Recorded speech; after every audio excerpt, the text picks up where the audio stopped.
A Bíblia fala alguma coisa sobre encosto? Existe essa palavra na Bíblia?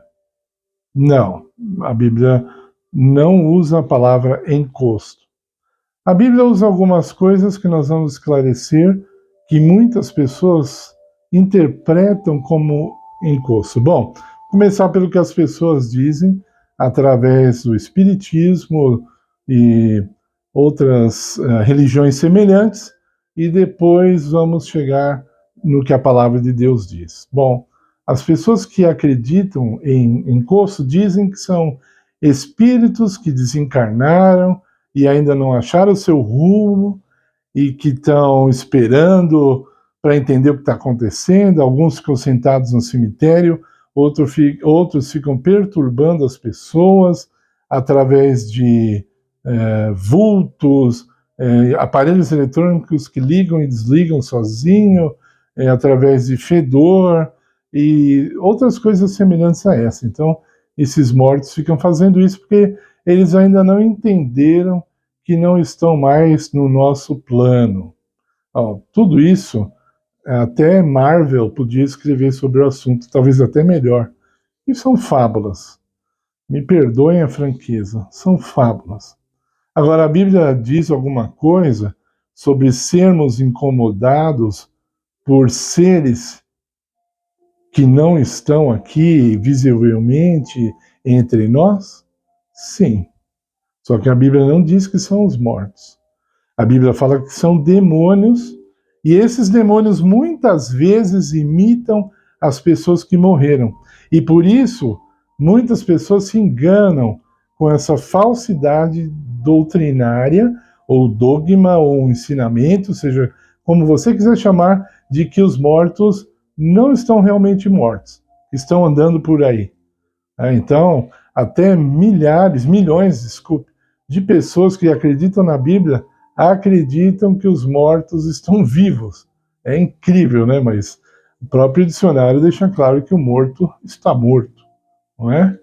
Então, já falamos muito sobre isso. Vamos voltar ao assunto do encosto. O rei Saul teve uma experiência muito parecida com aquilo que é descrito por espíritas como encosto. Veja, ele abandonou os caminhos de Deus, ele deixou de ouvir o profeta Samuel, e agora ele precisava de conselhos, ele recorreu a uma feiticeira, teve através dela uma experiência aparentemente mediúnica, porque a experiência mediúnica para os espíritas é um morto estar falando ali com o vivo através de um médium, mas biblicamente isso não existe. O que existe é um demônio se passando por alguém que morreu e se comunicando com o vivo. Então, existe essa comunicação? Existe. Ela é aprovada por Deus? O que você acha? O que você acha? Você consegue Deus fazendo alguma aliança ou alguma concessão ao demônio, a ponto de falar, não, tudo bem, essa pessoa está precisando de um conforto, o filho dela morreu, eu sei que você vai fingir ser o filho dela, mas é por uma boa causa. Não, Deus não é assim. Deus é um Deus de verdade. 100% verdade. Jesus fala assim, vocês vão conhecer a verdade e a verdade vos libertará. Então, Cristo está oferecendo a libertação de todo tipo de mentira.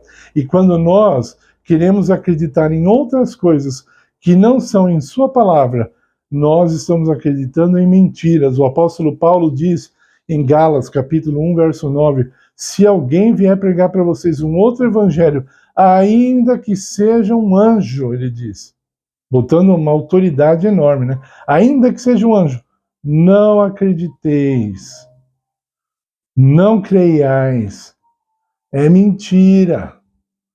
O evangelho é esse. Meus queridos, Deus é o autor da matemática.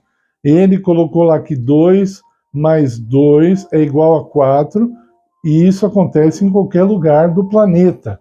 E quando Deus fala de sua palavra espiritualmente, ele coloca ainda acima da matemática, acima das leis físicas, biológicas, etc. A palavra de Deus, ela está acima de tudo isso. Se tudo isso existe, se em tudo isso existe uma exatidão, né, em que as pessoas mesmos, seres humanos, concordam, se ateus e crentes concordam que 2 mais 2 é igual a 4, imagine a exigência de Deus quanto às verdades espirituais. Vi uma mulher na internet, ainda vou falar sobre ela em outro vídeo, por isso agora não vou dar o nome dela aqui, dizendo assim, uma das maneiras de você se libertar desses mortos que estão aí incomodando a sua casa é usar anis. Faz tipo um chá de anis, joga nas paredes. Gente, por favor, isso é coisa de Deus. Esses rituais chega a ser tão ridículo que parece que a gente nem pode atribuir um ritual desse a Satanás, que é um ser tão inteligente. Eu acho que é o ser humano mesmo, viu? Desprovido da inteligência dada por Deus.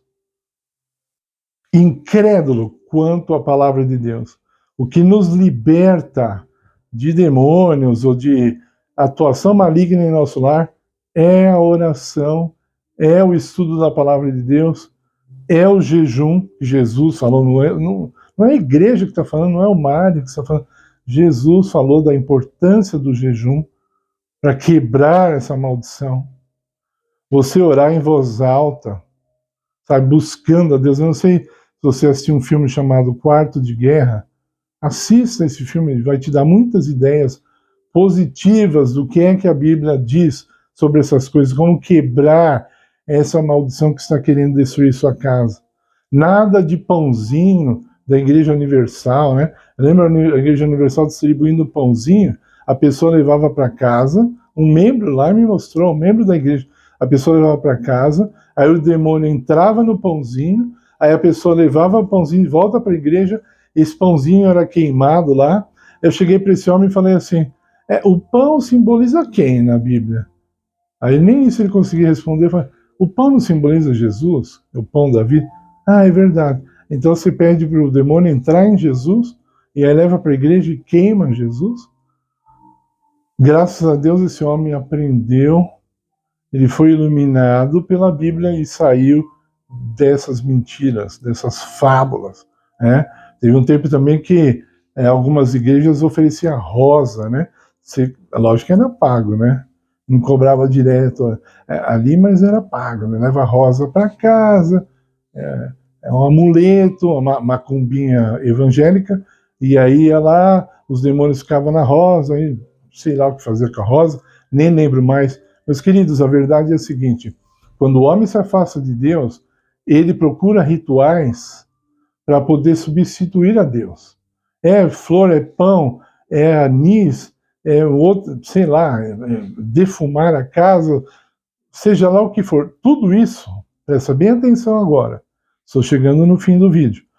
Tudo isso é feito para que não se faça mudança de vida, que é o que Deus exige. Deus exige de mim e de você uma mudança de coração, uma mudança de caráter, e não rituais baratos e domésticos. Ele não exige isso, porque isso não tem poder. É só o sangue de Jesus, que muitos zombam, até pessoas que se diz cristã, zombam do sangue de Jesus. E você que está me ouvindo, se já fez isso, pare de fazer. Você não está brincando com homens. Se você zombar de mim por causa do sangue de Jesus, não é de mim que você está zombando, é do próprio Cristo.